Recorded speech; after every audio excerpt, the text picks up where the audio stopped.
You are listening to the Bright Life Podcast, all about ways to stay inspired, chase your dreams, and find more gratitude in the highs and lows of the journey. I'm your host, Jessica Johnson.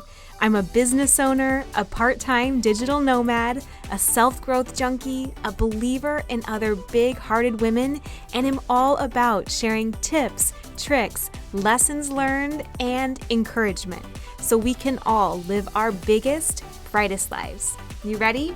Let's do this.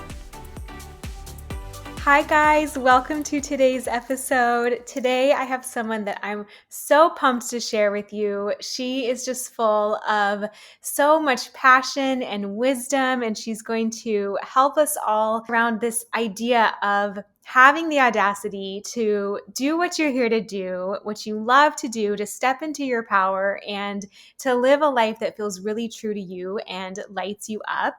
Her name is Jacy Lawler, and she is the host of the Have the Audacity Podcast. She's the founder of the online personal development community, the Audacious Collective, who is passionate about empowering women to step into their own power. So welcome, Jacy. Thank you so much for having me. I'm looking forward to this conversation. Me too. I really am. I'm so glad to finally have you on because what you talk about has the potential to change lives. So I'd love to hear as a starting place, like, what does having the audacity mean to you? I love this question. So, having the audacity and I've built this whole brand around it. And it really came from, to give some back context to this, is I would use that phrase all the time. Oh, they have the audacity to do that. Or no, I'm going to have the audacity to do this. It just was a natural thing I always used. And when I was getting ready to start my podcast, I was like, this is perfect. This actually fills out the thread through my whole life. But having the audacity to me is being brave and stepping into your power to live a life on your own terms. And that's coming from someone who I didn't always do that. This version of me now talking to you and the listener is not the version I've always been. It was a journey to get here, but now it's like once you take the muzzle off your mouth, you're like, I need to remind everybody of the power that's inside of them. Yes. And so what did that for you? Was it a series of moments? Was there one where you were like, oh, things have got to change? What was that like? So I historically I'm like the oldest daughter, type A, achiever. And I know a lot of Too. people identify with that. Yeah, you too. And I derived my self-worth from what other people thought of me and my accomplishments. And I mean, really, in the United States, I feel like that's a pretty cultural norm here to derive your Yes. self-worth from what other people think of you and your accomplishments, and you're taught that from a very early age. And so I had a lot of people-pleasing tendencies, and I lived life checking off the boxes. You graduate high school, you go to college. I had my career picked out since I was 10 because everybody said I would be great at it. I was like, you need to become a teacher. Check. Okay, graduated 22. Okay, now you need to get married because God forbid you don't get married in your early 20s. So I'm like, okay, panic. I need to find somebody, cut to unhealthy relationship there. And thank God that didn't work out, saved me from that. But I looked around at 23 and was like, I have done all the things that I said I was supposed to do to be happy and be fulfilled. And I panicked because I was like, has my life peaked? Because you did all the things that you were taught being raised, that society tells you that's going to make you happy. And you're like, this can't be it. This can't be the rest of my life. And so there was this panic. And I want to say, there was this beautiful story of how I just immediately knew what was next and everything was great. And it wasn't like that for me. I spent several years stuck and really battled through being depressed and anxiety just because I wasn't being authentic and honest with myself. And so I really had to go through this journey of discovering who I was and realizing that putting everybody else first had got me to a place where I was very unhappy. And I need to live life for myself because at the end of the day, doing something to make somebody else happy, if you don't do it, it doesn't affect them. Yeah. Whoever on the internet who's telling you that you shouldn't have purple hair or whatever it is you want to do. Like, it doesn't matter. But if you're like, Mm-hmm. okay, I want to do this, but I'm not going to because I'm scared of what other people are going to say, that affects your life and they keep living theirs. Mm-hmm. And so that really was like the catalyst moment in time where I was like, something has to change. And then it took me on this personal development journey of, and where like my podcast has come from and the community like that I've gotten involved in is just, you need the permission. Sometimes you need the permission. You need somebody to say it's okay to do whatever you want. Mm-hmm. And I see that even you give permission to like other people who are like, you can live a nomad lifestyle. Like you can travel, you can make, Yeah. you can design your life to work for you.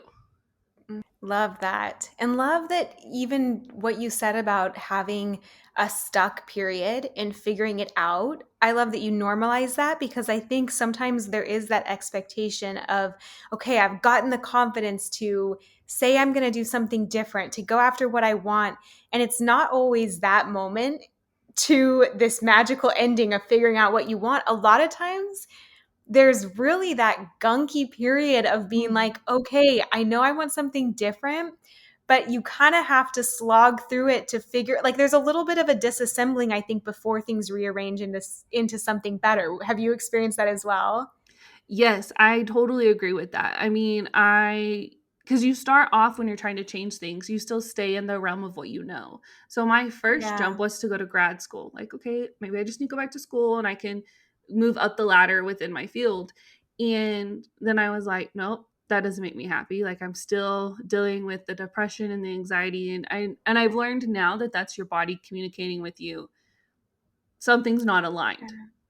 Mm-hmm. And so then it was, and that was really where I started, was I just was like, I need to figure out what's going on between my ears and take care of myself and get to know myself. Because like I said, if you grow up putting your self-worth in what other people think of you, you don't actually know who you are. And that can be a very overwhelming task to try to figure out. Yes, it kind of goes back to the foundations of like, okay, if I've been on this track where even down to my career was chosen because other people thought that's what I'd be good at, who is this person? What does she even want? And so, how, for anyone listening who's like nodding their head and is like, oh my gosh, this is me, how do you start? What's a step you can take to even start to figure out who this person is, who this beautiful brain is between your ears? You know, like you said, where do you begin? I started, and it seems very trivial, and some people kind of laugh, but like I started with, I love music. And I was like, okay, do I like this song? When I decided I liked this song, did I like it because I like it, or did I like it because I was in the car with a friend and they're like, oh, I love this song. And you're like, okay, cool, I want to fit in. So this song's great. Like, Mm-hmm. what's the like, where's the origin of it? I mean, I went through and looked at all my clothes and had to experiment with my style and was like, what the heck do I even like? I looked around and I was like, how I decorated my house was, is this because it's trendy and I'm supposed to like this? Or does this actually bring me joy? And it's just kind of those trivial things of like, what's my favorite food? Is it because of this? Like, you really have to dissect all these things just for yourself to be like, Mm-hmm. oh, and you kind of get to know yourself that way. It's almost like you're dating Yeah. yourself a little bit, like all the little things you want to learn about a person that you're dating. You're like, I actually don't know. And Yeah. asking yourself why you like something, it seems like a tedious process, but it really was. Then you have so much confidence. You're like, no, I wear this and I don't care what anybody thinks because this makes me feel good. Yes. Yeah, and so from then, once you start to figure out those pieces, is that where you start to get almost your next steps? Where then you're like, okay, now that I know this person, here's the path in front of me. Because almost you don't know the path until you get to know this person, right? Is that kind of the starting place? And then you're saying that's where it unfolds. That's where you see your next step, what you want to go learn, what you want to do for your career, what you want your next relationship to look like. Yeah, so I always tell people that I started with something tangible, and that's why I say like your favorite songs, your shoes, like little things, because Mm-hmm. that really gets the momentum started and gives you the confidence to in yourself to kind of start tackling those bigger things. if you jump straight into like what are your values and analyzing like, do I believe this because I believe this, or do I believe this because I was told this? Is this important to me because of personal reasons, or was I just taught that this is supposed to be important to me? That can be very overwhelming to Mm-hmm. start off with, and is a very important part of the process. So you start with like those small tangible things, and then you're like, okay, like I went through a whole period, and this is not a short thing. This was a year, 2 years of like Yeah. every time something come up, wait, do I think this because I think it, or do I think it because I was told? And really trying to figure out, sort that. But through that way, you learn who you are, and then you learn like, oh, this is what I expect in relationships. This is Mm-hmm. actually what a fulfilling career would be for me. And it's that Yes. whole piece of knowing who you are, but you have to start there. Is there a mantra that you have or give to people when they think maybe they're at the stage where they're like, okay, I've identified a few things that I think I would really like, but I have that feeling. How could I have the audacity to go for that? Is there something that they could try repeating to themselves or telling themselves maybe as a reframe to give themselves the like space to have the audacity to go for what they really want? My go-to for me was, I feel like that's very common that I talk with a lot of women about, especially, is you always say like, why me? Like, why should I get to do that? Like, I even starting this podcast, or my podcast, I sat on my podcast idea for 2 years before I actually did it. Cause I was like, why me? Mhm. Yeah. Who am I? Who am I to have a podcast? Who am I to have a platform? Who am I to tell people my story and what's worked for me and help women? And then it's Mhm. like, why not you? Somebody's always been first. That you were put here, and it's just reminding yourself that you were put on this earth at this time for a specific purpose, and for a purpose that only you can fulfill. Like, I definitely believe in the thought of that each one of us is here for a unique purpose and are here to impact unique people. Now it's our choice if we want to step into it. And that's your choice, but you get one shot here. It's like just reminding yourself that like you get one shot. Life is very short. You don't know when your time's up. And so it's like I need, and that's just kind of what motivates me, is like kind of morbid, as some people are like, wow, that's hard to think about. But I mean, it's the reality. I had a conversation with a friend recently. Her mom had passed away a couple years ago. And her mom was 53 when she passed, which I mean is young. And we're all in our 30s now. And I was like, can you think about this? Like, your mom, when she was your age, didn't know her life was half over. I know. And Yeah. you're like, because we always just think we have so much time left. Like, Mhm. oh, we have so much time. But you don't know. And not to like have it from a scarcity or a fear mindset, but just of it reminds you how valuable it is. And I think we forget that. And we're kind of Mhm. conditioned to take it for granted.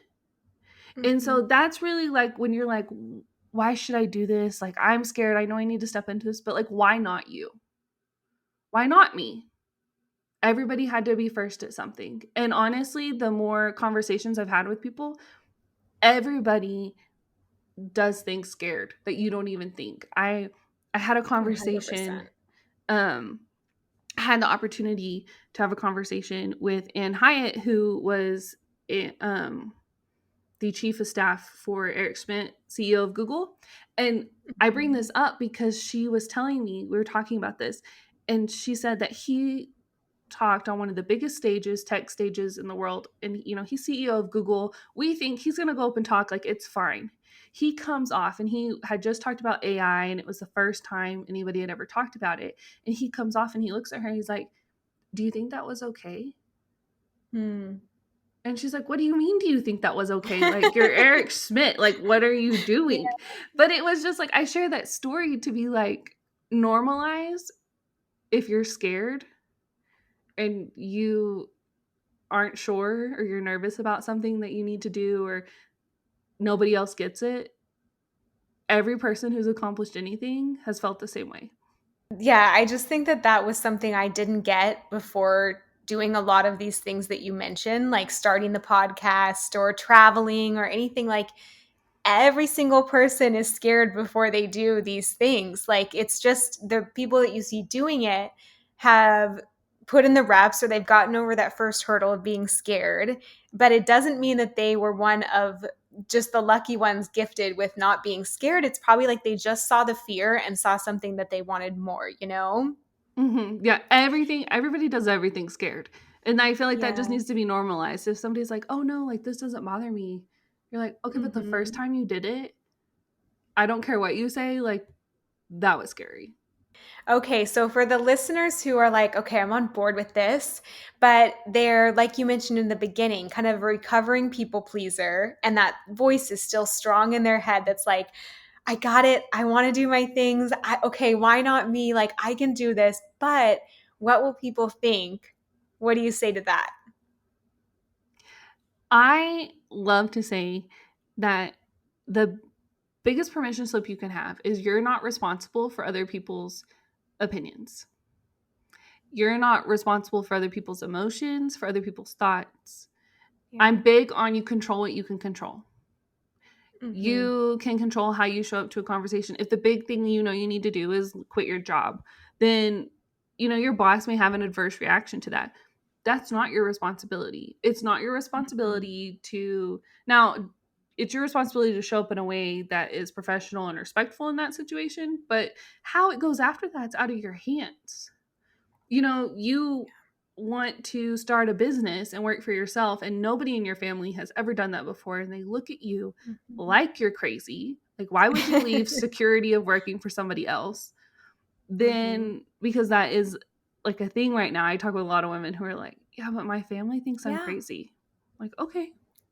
It's And very normal. it's very Almost all normal. families probably do. Yeah, unless they were entrepreneurs and went through that themselves at some point. And I know, like, you've shared in like your story when you moved to across the country, Mm-hmm. like people were like, what are you doing?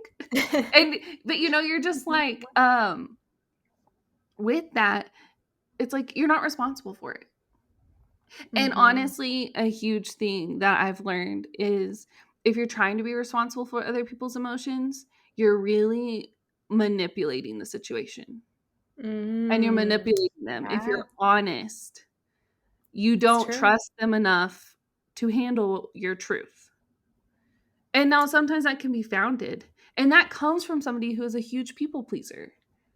And even Mm-hmm. now to this day, sometimes I will have a hard conversation with somebody and they don't get it. Or I don't get the support that I thought I was going to have for when I share something that's a dream of mine. And I just have to remind myself. And thankfully, I surround myself with women who also think this way, who remind me, you're not responsible for other people's emotions. And I think as women, we have been taught societally to be responsible for everybody else. Mm-hmm. And so you step into this and people look at you like you're crazy. Like, what are you Mm-hmm. doing? You're like, oh, I'm not responsible. Like, okay, well, they'll say whatever about you. I'm like, okay, well, I'm not responsible for that. It's your opinion. Right.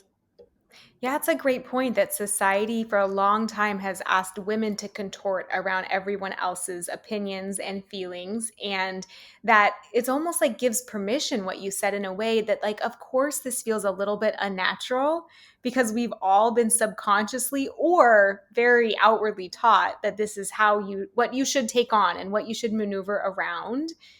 But it's so true. It's almost like if you're going to get out of that feeling of having to control every situation, including someone else and how they're going to think about things, you just have to be responsible for how you carry yourself and let them handle how they carry themselves and how they want to process it too. Even if they dislike it, let them go figure out how to process something that's uncomfortable for them. That's okay too. Yes, it's not taking on other people's emotions. Like, you can be there for Right. somebody, and if they're having a hard time with it, you can give them space. I have to remind myself that too when you do something for the first time and your family doesn't get it. You're like, okay, well, I'm not responsible for this. And their reaction to it means nothing about me. It means everything about them. And you really just need that reminder sometimes because we do how we have been conditioned to put everybody else first and contort ourselves to meet everybody else's needs and put ourselves last, then it does feel natural to be like, oh, maybe I shouldn't do this. Right. And you're like, no, I'm not responsible for this. And it is something that for the listener listening who's like, okay, I'm going to do this. It's hard at first. Like anything, it's hard. It feels super uncomfortable. There were a lot of ugly cries on the bathroom floor. Like, these people are not going to talk to me ever again. And you know, if you come from a place where you have put everybody's needs before your own, at least this was my personal experience, it does take people a while to figure out that, to adjust to the new you, because you are changing how people interact with you to an extent. And so there is a period where like there is more pushback, and then it just becomes normal. But it's okay that it's hard. And it does show you in the harsh reality of it, of who's meant to be in your life and who's not. Yeah, and you may bring them along in ways that neither of you expected, in the most beautiful of ways. You know, maybe some will not, but it's still beautiful in a way because you are living from your truth. And so what will follow, will need to. But then also you may be able, like, I know with my family, it's been so fun to bring them into them even getting ideas for their own businesses, or being able to come travel to places with us, or there's ways that it may unfold that you can't even see now that will actually expand all of your lives in beautiful ways. And this is just the starting step that needs to happen. And you know, with that being the starting step, like I've had that experience too with the things I've done. I have seen it open up my family's mind, like thoughts to like their dreams are bigger, or things they're like, oh, like I could accomplish this. And just like you said, you know, you don't know the ways that this is going to change your life, people's lives around you. Like you can't see that. But I don't think we're meant to, because then how stressful would that be to be like, oh, I can't mess up or anything, you know, like you wouldn't, like you see the next step, and we're given what we can handle, and you grow at the rate you can handle to be successful because you qualify yourself along the way. Yeah. So true. And so where can people get in touch with you to find you, to hear more about everything that you share on your podcast, and have the audacity themselves, learn how to do that, get some tips and tricks? Where can they find you? My podcast is Have the Audacity. It's anywhere you can listen to your podcast. The best place to hang out with me is on Instagram, at Jacy Lawler. And then I have the Audacious Collective, which is a membership community around my podcast. And we meet 3 to 4 times a month in video chat. We have a group chat, and it's just a space full of women who realize that they want more in life, and they want to have a community of people who get it. Because when I started this because I found an online community, and that's what helped me, because I live in a small town and everybody's like, get married, have 2.5 kids, that's your life, you know. So I didn't have people who got it, who were dreaming big, and who really were, you know, wanting to challenge things that they'd always been taught. And so having this space online was life-changing for me. And so that's really what it is. It's just a community of women who want more in life, and it looks different for everybody. We have people doing all sorts of things. It's not just for entrepreneurs, just people who know they want more, and they want to be surrounded by people who get it. Oh, so good. Thank you so much for being here. I think you have so many like aha moments in there. Everything you said, I was just like nodding this whole time listening to you. So I appreciate you being here. Well, thank you so much for having me. This really was a blast. Thank you so much for listening in. If you love this episode, I have 2 things you are going to love. One is a free copywriter training full of 5 steps to build a profitable copywriting business as your own boss, no matter how much experience you're starting with. Copywriting is what took me from a 9-to-5 to freedom as my own boss, to travel, choose my schedule, replace my corporate income, and have time to work on creative projects like this podcast. And I'd love to give other women the same opportunity.